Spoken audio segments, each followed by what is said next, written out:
What's going on, people? Welcome back to We Are Tottenham TV. Another late night stream for you guys. Quite enjoying these late night streams, to be fair.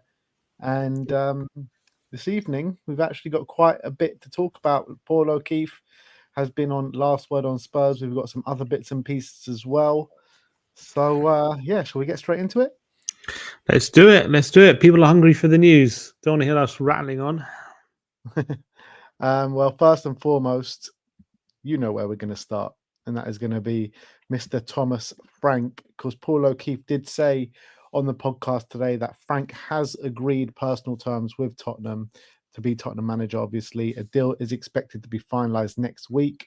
As of tonight, there's been no club-to-club agreement between Tottenham and Brentford for Frank, but the deal should go through and will happen next week at some point, which, yeah, I think is no secret to anyone. Yeah, very much in line with what we've been hearing. Obviously, we heard from what's called Natalie Sawyer earlier today that she says it's pretty much a done deal. I think it's just a matter of time at this point. It's fantastic for Frank himself to be getting a job like this in terms of the job he's done at Brentford. So, look, the anticipation's building, the excitement's building, and I'm looking forward to the announcement. Hopefully, we get it early next week. So that's the Frank news. I mean, how much can we talk about the same thing over and over again? So, yeah, Frank looks like it's going to set to happen. We'll bring you some more content over the week about what we think of Frank Tottenham could look like. He did some interesting stuff about what Spurs' plans are in the transfer window.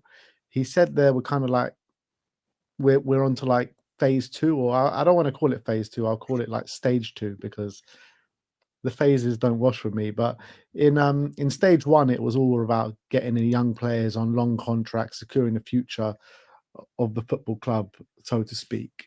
And now that's kind of done. We're moving on to kind of stage two this summer, which is getting in more experienced, established players.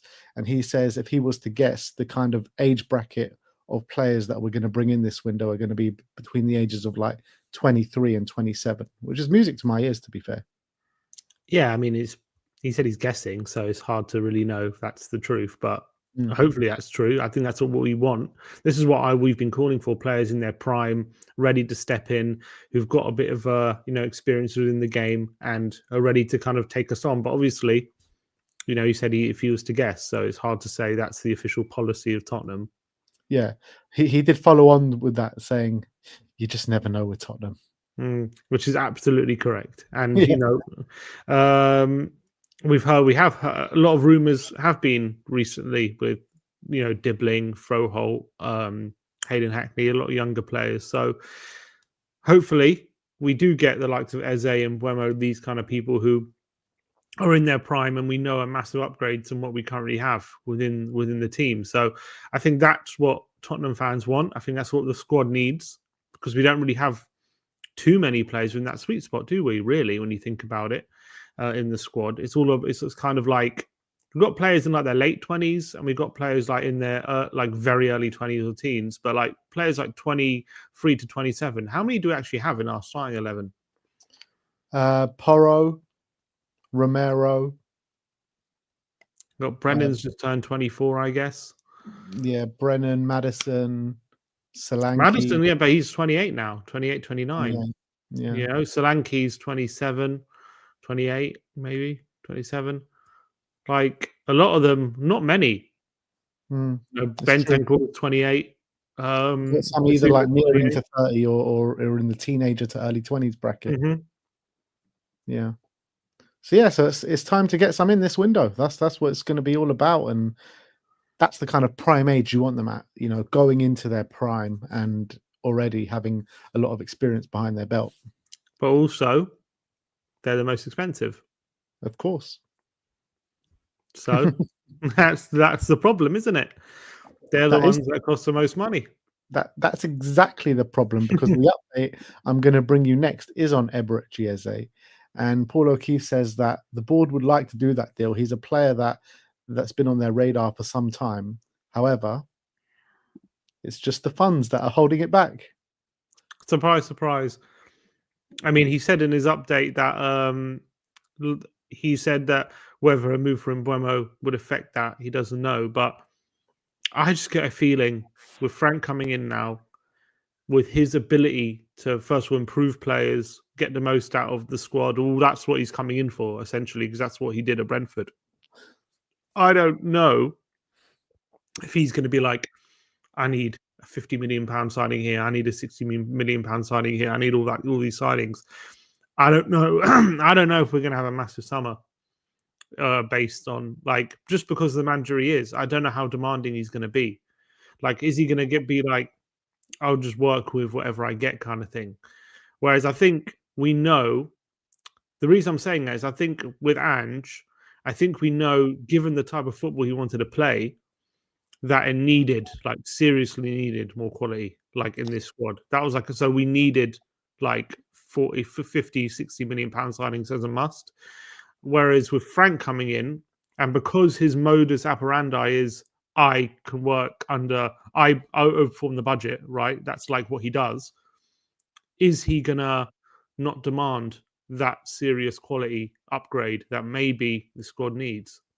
Yeah, but regardless of that, Paul did say on the podcast that, Spurs within themselves, never mind the manager, know they're short in certain areas, and then they're going to need to get players in those areas to let Frank compete. I'm not talking about getting players in. I'm talking about getting big money signings in. Yeah. Look, it's not even about them big money signings. It's about big money wages. Like, we're going to have so much wages out the door. There's no reason not to, get players on that command, on the top end of the wages. Well, the reason would be is Frank can overperform his wage budget. So why get too big a wages when he can just overperform? I think there's a fine line here because you're talking about getting Brentford to overperform, getting into mid-table. There's another thing, getting Tottenham to overperform, to bring in trophies and compete in the top four. And that's what they want out of a manager. They don't want one or the other. I think they want both. I agree, and I think I think we need, especially with Champions League coming in. I think we need players with bigger wages. I just get the feeling he's being brought in because that is what he does. Can he get these? They're going to want to see if he can overperform with players with the wages that we've got currently, rather than get loads of players on bigger wages. Well, I'm not saying loads of players but on bigger wages, but when you're looking at the wages going out the door, the Timo Werners, like we mentioned already yesterday, and the Fraser Forsters, 75 grand a week, plus all the wages that we've got off the book over the last couple of years with Kane and Højbjerg and and all the rest of them. There's got to be some wiggle room in the budget to bring in some players on, in the 150 plus bracket. There's got to be. I agree. There should. I reckon we might bring in one or two at max. I don't think much more than that. I'll be happy if we brought in 2, 3. I think if we brought in 2, 3 players in that bracket, it will significantly improve us. I don't think we're going to be bringing 3. That's my prediction. That's the feeling I get. We don't know that, but yeah, it's your prediction. But we'll see. That's what we need, though. I think it will. That's what I want. Yeah, that's what I want. And what we need. Yeah, it would significantly improve us. Of course it would, and that's what this squad needs. 100%. And we need at least 3 players in that bracket that we're talking about on significant wages and raising the quality of this squad. 100%. I just get the feeling that now with the manager we're getting in, it's not a criticism at all. I just get the feeling that that's part of the reason he is being brought in, is because they don't want to spend loads of money this summer. Well, it's all about to be revealed, but you know what? No, judging by our owners, I wouldn't put it past them. On Bryan Mbeumo, he did say that on the Eberechi side, he said, however, now their ears have been pricked by Thomas Frank in regards to Bryan Mbuemo. The interest is definitely real. And he was asked about the rumours of Tottenham doing the hijack deal, if they're fake or not. And he says, not entirely fake. I don't know what that's supposed to mean. And he says, Tottenham are currently looking into Bryan Mbuemo, who's also being targeted by Manchester United. And if they get the deal for Thomas Frank over the line, they will start to consider the move from Bryan Mbuemo. So only consider. Of course, they'll think about it. Classic Tottenham. Let's hope that Frank can use his powers of persuasion to bring Mbuemo with him. That's what I'd love. I'm sure Mbuemo is one of those players where, because I think Frank obviously is going to have to take a good look at the squad. There's going to be players who maybe were out the door that maybe Frank will want to take another look at. For example, players like Bissouma, blah, blah, blah, even Richarlison and things like that. But I also think there are players that Frank knows very well, and he'll know that automatically he'll want to bring in with him because he knows how good they are. I think Mbuemo would fall into that category, someone like Eze would, where I don't think he would have to look at the squad necessarily to see, do I need an upgrade here or should I bring this player because they're just that good? But I think there will be, I think Frank is going to want to look at all these players because there are probably some players who we think are better than they've been showing. And I think the club think that as well. And look, that we were 17th. We know this club isn't 17th, right? This squad. So I reckon Frank's going to want to have a good look. Huh? It's a given. Yeah, and I think Frank's going to want to have a good look at this squad that we've got, and before making major judgments about who wants in or out. So I think maybe we'll get one like an Mbuemo or something before pre-season, but I think there's not going to be too much action, I reckon, transfer-wise before. That's my prediction as well. Talking about centre-backs, just quickly touching on Mark Guehi, he says that a deal for Guehi will be difficult to complete. Guehi has been talking to other clubs in recent weeks, and he was talking about the bid that we put in at the back end of January, and he said that was definitely real when we went in for him in a big way. But I mean, you don't go in for someone on a big way and on the last day of the window and expect to get it over the line, especially someone of that caliber. Agreed. And maybe we thought there was an opportunity with him having 18 months on his deal. Maybe Palace would be open to it. But again, unless you're laying the groundwork throughout the window for it, just springing that a bid on deadline day and expecting Palace to accept when they just lost Chalobah in that window as well. So they don't really have an appetite for losing another centre-back. And they don't know, you're not giving them much time as well to replace him, is always going to be a tall order. Not to say that maybe they look at it and think, yeah, okay, let's go for it. Like, it's a great deal. We're not going to get that money. And maybe, in 6 months' time, they're thinking, they're the type of club that are happy to take the money and reinvest. But it's a risk, and the risk didn't pay off. That's how I'd look at it. Yeah. I mean, we ended up with Danso in the end. Obviously, Guehi's, a step up from Kevin Danso. And Guehi's actually someone that you look at where if Romero was to leave, you'd be happy with him kind of being the replacement for him, wouldn't you? You couldn't really say. I mean, I like Danso, but I don't think like he's a natural replacement for Kuti.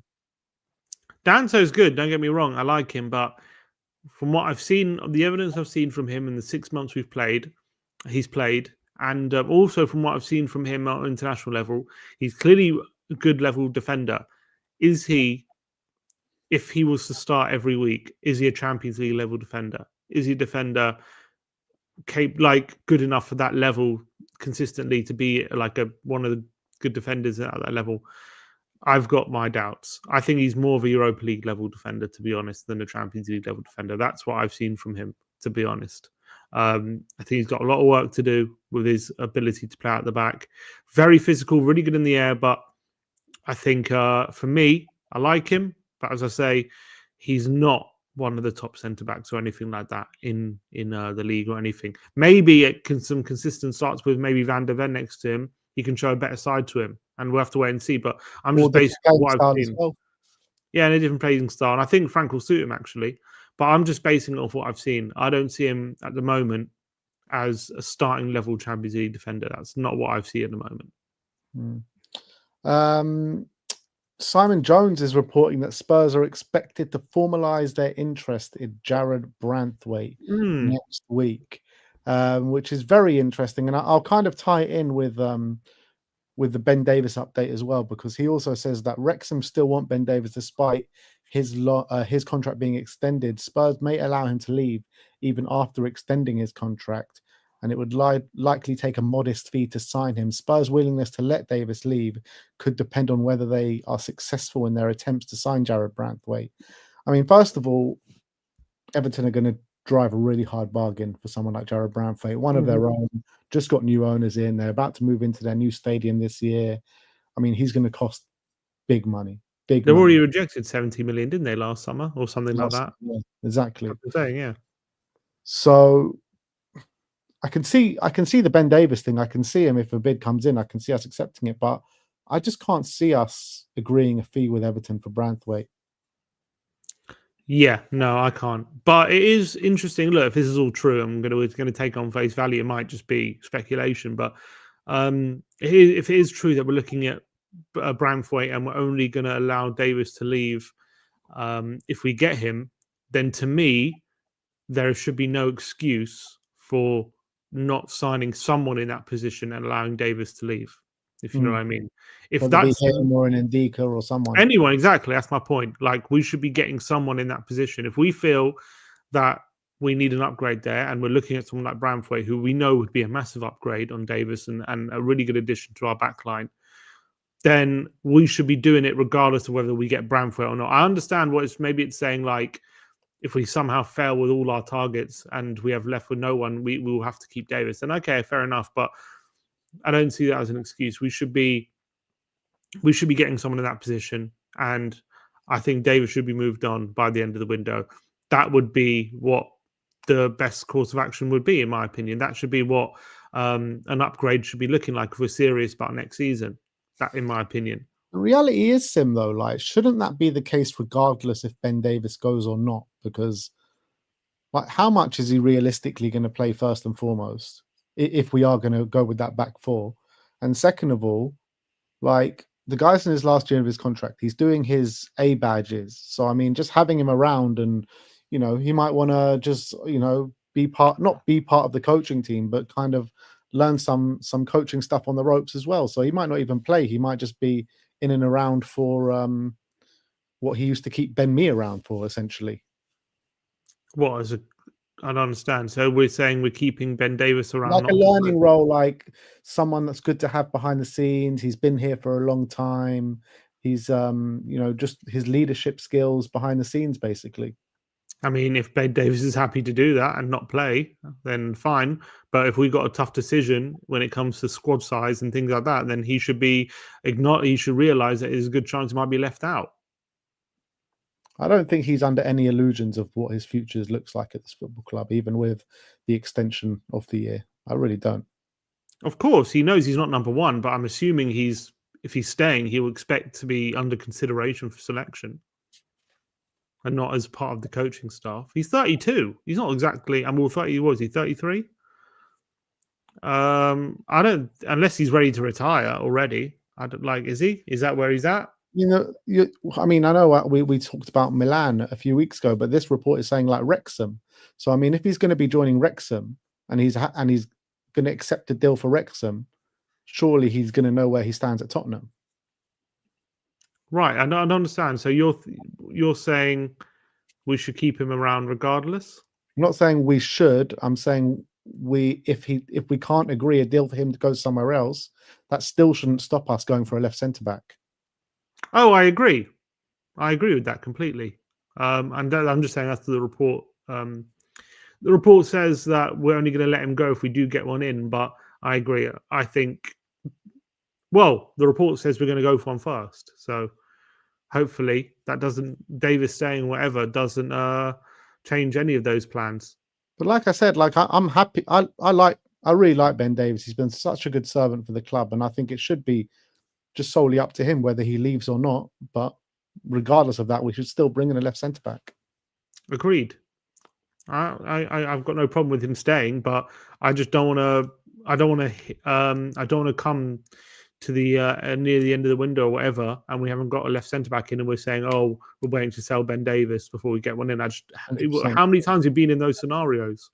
Mm-hmm. Too often, and I just would rather not even have that risk. But look, I know Davies has been here a while, and I know he's a loyal servant and all that kind of stuff. And look, maybe he'll be a good coach here one day. But when it comes to playing in Champions League football and being at that level, it's too much of a drop off when he plays. It just is. I think at this stage of his career, unfortunately, look. He's 32, and it's not like it's any shame in that. It's just the reality, in my opinion. That's what we've seen. So if we can get a good fee for him, then I would let him go. But if he's happy to stay here, and with the acknowledgement that he might get very little game time. I mean, he played quite a bit last season, but obviously it was due to injury. But yeah, then fine, he can stay. It's fine. Tyler Dibling, Paul O'Keefe says that Dibling is a target this summer. However, Southampton want absolute ridiculous money for him. He was banding around the fees of like 70 million plus. And Yeah, that's which just is a joke. that's just something that Spurs are just never going to do, he said. No. Why would we? It's a ridiculous fee. He's worth 30 million, probably, at the high end, I would say. So if they're demanding anywhere near 70, we move on. Yeah, And even if it was 30, I would rather just go for a more established player anyway. If I'm Dibling and like I've got the chance to play Premier League football again and go to a team like Tottenham or whoever it may be, not even Tottenham, just somewhere where I'm gonna, play a significant part of the season, Premier League football, potential Champions League, Europa League, whatever it may be, I'll be fuming at Southampton that are demanding 70 million because no one's ever going to pay that. Yes, but on the flip side, he is 18. He's still very young. He's got loads of time on his side. There's no rush. Look at Grealish, right? He was very sought after in the Premier League. Went down to the Championship for 1 year with Villa, came back up, and then became a star. You know what I mean? So if I'm Dibling, yes, I wouldn't be happy if I'm desperate to leave, but no rush really. If he can show in the Championship how good he is, and then there'll be people after him. No doubt about it. So True. Look, the guy's 18, so no need to panic. Let's talk about Sonny. Santi Auna says that Son is amongst the players who have received an approach from Al Hilal's management in recent days. And Paul O'Keefe says that only if a serious bid came in for Son, Spurs would allow Son to decide whether he wants to leave or stay at the football club. And he was saying if like a 10-15 million bid came in, like Spurs would just reject that out of hand. It's only if a proper serious bid came in. Yeah, and that makes sense because of all the stuff we talk about with Son when it comes to how much he brings to the club. Also, he's a captain. He's still got a lot to offer, in my opinion, as well. So it would have to take at least the very bare minimum 30 million to even consider it, I would say. So I'd say more. Look, at the end of the day, his age is his age. And I think when it comes to I think 30 million at the bare minimum, I would say. Would be something you'd look at, but yeah, I don't even think I would sell for 30 million, to be honest. Exactly. It's like who you're going to get in 30 million who's like anywhere near the quality of Sonny, even at his age. I still think he's got so much more to give, and I think in a Frank system he could proper cook next season, and I think you might see a really last good season with Son, and some fans might even say, shall we extend that another year? Shall we try and extend that another year? Wouldn't rule out. But yeah, even look, at the end of the day, he's only got a year left. That's the Yeah. truth. And he's 32. If he is to go this summer, though, I guarantee you it ain't going to be till the latter stage of the window. That's for sure. Agreed. Agreed. I don't think this one's going to be done early. And last but not least, he spoke about Rodrigo Bentancur and the contract situation. He says Bentancur is still fully expected to sign that new deal as he's going into his last year of his contract. Mm-hmm. Which we discussed earlier. And again, if he signs, I don't know what that leaves in terms of us signing more than maybe one raw midfielder. That's assuming Bissouma leaves. Yeah. Now, it's interesting. I don't know if you saw there was this clip doing the rounds, him talking about how good Bissouma is. So is he going to want to look at that as well and think, should we sell him? Should we maybe give him another year deal? Now, it's interesting is, again, if Ange was here, he would know these things, right? He would know, I want to maybe sell Bissouma, maybe I want to, what he wants. But now we've got a fresh set of eyes on it. I think maybe there'll be different conversations to be had about who's leaving and who's not. And I think Bentancur, obviously, I think whether Andrew was here or not, I think Bentancur was going to stay. But now Ange left, I think you could argue heightens the chances of him leaving because he had a decent relationship and whether that affects it. But yeah, hopefully he signs a new deal. And I think we saw at the end of last season, there were signs of him getting back to his best and signs of him getting back to that form we saw pre-injury. I think he's a very good midfielder. I think he's also very good for how Frank wants to play as well, or what we've seen. So I would very much like to give him a new contract, 100%. But then we give him a contract. Let's say, assume we sell Basuma, we could bring in a defensive midfielder. I just don't see much more room. And maybe for someone to if Decky's got a very big injury, you could potentially bring in a number 10. But I don't see any more room for another just like box to box midfielder, really, because you've got Sarr, Bergval, what's it called? You got Bentancur there. You got Madison there. You got Gray there, who Frank wanted. So where do we fit in another midfielder on top of a defensive midfielder? Yeah, it's true. It's interesting you speak about the tens, with Madison and Decky. Paul was saying on the podcast that even with those two players, he thinks Spurs are going to go look to bring in another attacking midfielder. He doesn't feel that those two players are enough to fill the role in all competitions for the whole season. Yeah, especially if Decky's got a long injury. And Madison's 100%. injury record as well. And then Madison's injury record. So, yeah, I wouldn't be against that 100%. Yeah, so that's all we have for you for today's update. Let us know your thoughts in the comments section below.